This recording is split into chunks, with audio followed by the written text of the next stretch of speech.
Akkam waltan hundi keessan maqaan kiyya Adaatiyaa jedhama. Chanaayitti barataa injiinaringii waggaa xumuraati.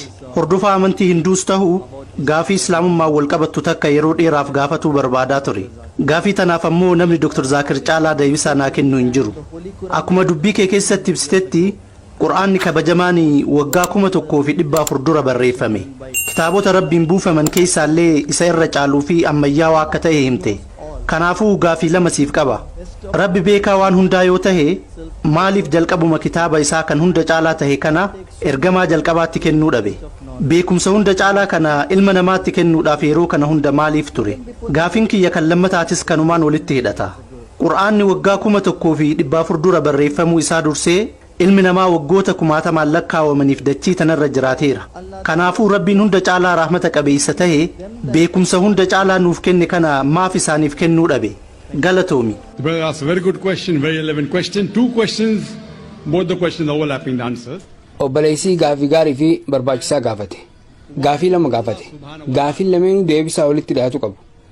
Rabbiin subhaanahu wa ta'aalaa maaliif wahyii xumuraa fi goolabbii kana waggaa 1400 dura buuse? Maaliif guyyaa jalqabaa buusuu dhabe? Gaafiin lammataatis isuma duraatti wal qabata. Uummanni waggaa 1400 dura jiraataa ture. Maal mudata?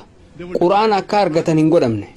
Kanaafuu Rabbi akkaan rahmata qabeessa eegatee akkaan arjaa eegatee uummanni duraan ture sun rahmata kanarraa akka hongawammaaf godhame jee gaafate. Gaafii baay'ee gaarii. Deebisaa siif kennuuf fakkeenya takka fayyadama. Fakkeenyaaf ilmi kiyya yaa abbaa kiyya akka doktora ta'uu barbaaddaami maaliif oolmaa daa'immanii sadarkaa duraa sadarkaa lammaffaa achi booda kolleejjii akka baradhu na goota maaliif qajeeluma kolleejjii meedikaalaa nan seensisnee jee na gaafate. Ani immoo ilmi kiyya doktora fayyaa akkanaaf ta'u yoo barbaade qajeela kolleejjii meedikaalaa isa galchuun qabu. Dura bu'uurri isaa sirriitti ijaaramuu isaa adda baafatu qaba. Dura barumsa oolmaa daa'immanii baratuu qaba. Itti aansuun mana barumsa idilee seenee sadarkaa duraa fi lammataa baratee qormaata dabruu qaba. Yoo qormaata saniin dabree bakka saniif ni mala ja'amee itti amaname qofa kolleejjii fayyaa seena. Haaluma wal fakkaatuun Rabbiin olaane hawwantoota nuti arguu hin dandeenye hunda beeku kan beekumsa waa hundaatu qabu waa ilma namaatis ni beeka. Quraana keessatti suuraa irraati. Suuraa 13 irratti Rabbi akkana jedhe. Likulli ajalin kitaab. Yeroo hundaaf kitaabatu jira jedhe. Quraana keessatti kitaabni 4 maqaan isaanii himamee jira. Tawraat, Zabuur, Injilii fi Qura'aan. Garuu afran kana qofaa miti. Kitaabban birootis buufamanii jiru. Rabbi ilmi namaa qaroominaan guddataa akka deemu ni beeka. Quraana yeroo jalqabaatti yoo buuse yeroo Nabi Aadam alayhi salaamitti yoo buuse ilmi namaa yeroo san jiru dhaamsa sana akka hubatu hin dandeenye ni beeka. Sababa kanaaf wahyii Quraana dura buufame kan Injiil jedhamu keessatti kanarra macaafa jaaniin nuti macaafni amma jiru kun guutumatti Injiila jennee namannu. Garuu macaafa keessa bakki gariin tarii dubbii Rabbi ta'uu danda'a. Macaafa san keessatti Wangeela Yohaannis boqonnaa 16 lakkoofsa 12 hanga 14 irratti Yesuus Kiristoos nageenyi Rabbii isarraa jiraatu ansilaa waan isinitti himu hedduun qaba. Garuu isin amma waan kana baadhachuu hin dandeessan. Inni hafuurri dhugaa wayita dhufu inni gara dhugaa hundumaa isin qajeelcha. Waan dhufuuf deemu isinitti hima. Inni maqaa kiyyaaf ulfina kennaa jedhe. Yeroo sanitti Yesuus Kiristoos dhaamsa san ni beeka ture. Garuu uummanni isa waliin jiru sun dhaamsa san hubachuu akka hin dandeenyes ni beeka. Kanaafuu ergamaan xumuraa wayita dhufu waan if dura mudatu isinitti hima jee hordoftoota isaatti hima. Kanaafuu haaluma wal fakkaatuun Rabbiin olaane ilmi namaa wahyii xumuraa fi goolabbii kan ta'e Quraana yoom akka hubatuu danda'u beeka. Sunis waggaa 1400 dura ta'e. Gara gaaffii kan lammataa namoonni Quraana dura jiraatan maal mudatan jedhutti haa dhufu. Ilmi kiyya mana barumsa sadarkaa duraa yoo seene qormaata meedikaalaa hin qormaatamu. Inni qormaata sadarkaa duraan madaalu qormaatama. Gara sadarkaa lammaffaa yoo dabres gaaffii sadarkaa lammaffaatu kennamaaf. Itti aansuun kolleejjii jechaa deemu. Waliigallee kanaafuu haaluma wal fakkaatuun dhaamsi bu'uuraa kan Rabbi kitaabban hunda keessa kaa'e kan wahyii jalqabaarraa kaasee hanga wahyii xumuraatti jiru wal fakkaataadha. Sunis Rabbii tokkichatti amanuudha.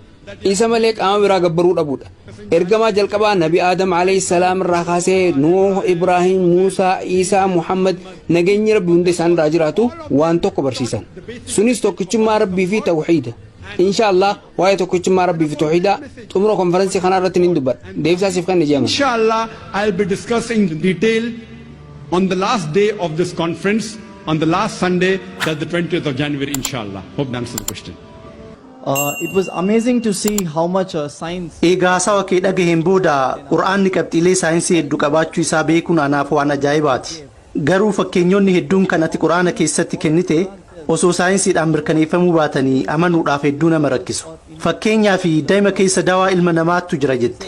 Akkuma haasawa kee keessatti ibsitetti namni tokko yoo summii baala wahiitiin miidhame daa'ima baala sanirraa dalagame wal'aanuun ni danda'ama. Eegasuu waan ummanni yeroo sanii hin beekne waan saayinsiin hin mirkaneessin yeroo sanitti buusuun maal fayyada? Amma hoo quraana keessa kan saayinsiin haga ammaa bira gahuu hin dandeenye kaniif dura bira gahuu dandaya jettu naa himuu dandeessaa? I mean, now something from the Quran which will be invented by science later or yet to be invented. Well, that's a very good question that I've mentioned many things about science indirectly saying all this was already discovered earlier. Obboleessi gaaffii gaarii gaafate. Waa'ee saayinsii qabxiilee hedduu dubbadhee jira. Wantoota saayinsii nama beeke kanneen quraanni dursee dubbachuu isaatis ibseetiin jira. Quraanni eega waan tokko dubbateen booda saayinsiin waan san yoo beeke faayidaa maal qaba? Waan haaraa kan hanga ammaa saayinsiin hin beekin naa himuu dandeessaa jedhe. Obboleessi sababa rabbi quraana keessatti wantoota sanniin dursee dubbateef warri arabaa gama astiroonomiitiin jajjaboo ta'an maaliif? Sababni waan isaan quraana dubbisaniif. Quraanni astiroonomiin wal qabatee odeeffannoo hedduuf keessatti qabatee jira. Quraana eega dubbisaniin booda qorannoo hedduu godhaa turan. Qorannoo hedduu taasisan. Haala saniin waa astiroonomiin beekuu danda'an. Quraanni dhaamsa teelegiraafiiti. Kan waan hunda gaggabaabsee of keessatti qabate. Kitaabni saayinsii, kitaabni fayyaa dhimma tokko irratti qofa yoo barreeffame mujallada hedduu barbaada. Sababa kanaaf quraanni kun buufame. Quraana kana namoonni hedduun kitaaba guddaa kana eenyutu dubbisaa jiru. Garuu rabbiin olaanee waan hunda osoo gad fageenyaan nuuf hime gamoolee kumaatamaan lakkaa'amantuu dhaamsa san keessatti kuusuudhaaf nu barbaachisa ture. Quraanni dhaamsa teelegiraafiiti. Kanaafuu dhaamsa teelegiraafii kana musliimoonni hedduun dubbisanii gama saayinsiitiin hayyoomuu danda'anii jiru. Sababa kanaaf seenaadhaan of duuba deebinee yoo ilaallu musliimoonni gama saayinsiitiin qaroomanii argamuu danda'an. Gaafiin isaa waa'ee dabre irraanfadhuuti waa'ee irraan himii jedha. Saayinsii wal qabatee wanni amma dura dubbadhe hedduun musliimotaan argamanii jiru. Gariin warra musliiman ta'iniin gariin ammoo warra Awurooppaatiin argamanii jiru. Wantoonni saayinsiin hanga ammaa bira hin geenye jiraaji ayyee dura irratti qabxiilee saayinsiin hanga ammaa hin mirkaneeffanne garuu kan mirkaneeffachuu danda'u siima. Waan kana quraanatti himee waan jiruuf ani itti amana. But yet there are high chances which Quran has testified and I believe in it. Fakkeenyaaf quraanni suuraa Ashuuraa suuraa 42ffaa ayat 29 irratti akkana jedha. Samii torban dachii fi lubbu qabeeyyii isaan lamaan keessa facaasee uumuun mallattoolee isaa irraayi. Kanaafuu quraanni dachii tanarra qofa osoo hin taane dachii tanaan alattis lubbu qabeeyyiin ni jiran jedhee nutti himee jira. Arra saayinsiin dachii tanaan ala lubbu qabeeyyiin ni jiran jedhee mirkaneessuu hin dandeenye. Garuu saayintistoonni lubbu qabeeyyiin dachii tanaan ala jiraachuu hin oolan tilmaama jiru qaban. Carraan jiraachuu isaanii ammoo guddaadha jedhan. Sababa kanaaf saatalaayitoota garaagaraa gara hawaa, maarsii fi addeessaa ergu jiran. Quraanni dachii tanaan ala iddoo biraatti lubbu qabeeyyiin ni jiran jedhee waan natti himeef ani itti amana. Saayinsiin boru waan kana beekuu danda'a. Tarii waggaa 5 booda argachuu danda'a. Waggaa 10, waggaa 100 booda beekuu danda'a. Quraanni waan natti himee jiruuf ani itti amana. Arraan tana addunyaan tun akkamitti akka diigamtu irratti tilmaamni garaagaraa kaa'amee jira. Warra aduun haalaan guddattee ardii tana diiduutu jira.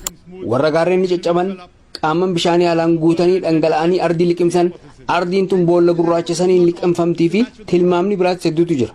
Tilmaamota kanneen keessaa hedduun hunda osoo hin taane hedduun quraanaan wal simu. Quraanni suuraa alqiyaamaa suuraa 75 ayat 8 fi 9 irratti akkana jedha. Jiinii ifa dhaba aduu fi jiiniinis walitti qabamu. Suuraa takwiir suuraa 81ffaa ayat 1 hanga 3 yoo itti dubbistu yeroo aduun maramte yeroo urjiin harcaate yeroo gaarreen bakka oofamte jaamee ibsamee jira. Suuraa infixaar suuraa 82ffaa ayat 1 hanga 3 irratti galaanonni walitti makamuunii fi urjiileen harca'uun isaanii ibsamee jira. Wantoonni quraanaan ibsaman kunniin tilmaamoota saayintistoonni himan hedduun wal fakkaatu. Angaruu quraanni natti himee waan jiruuf ittiin amana. Dabalataan suuraa Alambiyaa suuraa 21ffaa ayat 104 irratti uumama kanneen nuti uume. Uumama kana ni balleessina. Uumama haaraa kan biraan ni uumna jedhamee ibsamee jira. Saayinsiin qabxii tanaan gamma beekuu hin dandeenye.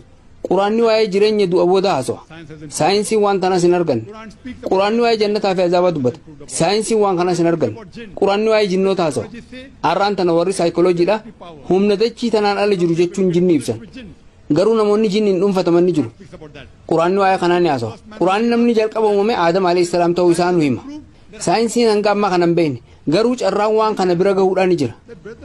Tarii ati obboleessoo Zaakir haasawaa ajaa'ibaa waa'ee saayinsii fi teekinooloojiin dhibbeentaa 100 mirkaneessee haasawee. Garuu du'aan booda jiruun ni jiratti amantaa? Jinnitti amantaa? Jannataa fi azaabatti amantaa? Ati doktaraami wanti kun saayinsiin walitti hin bu'u jettee na gaafachuu dandeessa. Anammoo lakkii walitti hin bu'uun siin jedha.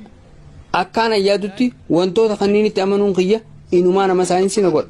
Wantoota quraanni ibsa keessaa dhibbeentaa 80 kan ta'an guutumaan guututti sirrii ta'uun isaanii mirkanaa'ee jira.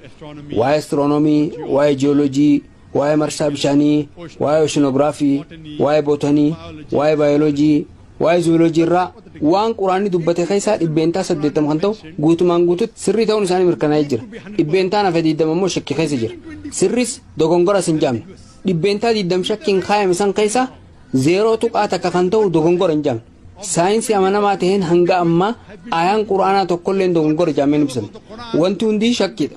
Kanaafuu akka loojikii kiyyaatti dhibbeentaan 80 guutumaan guututti sirrii yoo jaame dhibbeentaan hafe 20 immoo mamii yoo jaame san keessaa dhibbeentaa 0 tuqaa tokko kan ta'u yoo dogongora hin jaamne akka loojikii kiyyaatti inshaallah dhibbeentaan hafe 20 sunis sirrii ta'uun isaanii mirkanaa'a.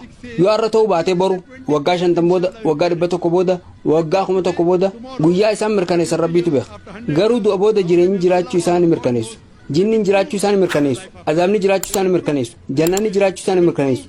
Qabxiilee saayinsiin hanga ammaa hin beekin garuu kaniif dura mirkaneessuu irratti haasawaa biraa taasisuu ni danda'a. Inshaallah warri saayinsiitis qabxiilee kanneen ni mirkaneessu. Deebisaasiif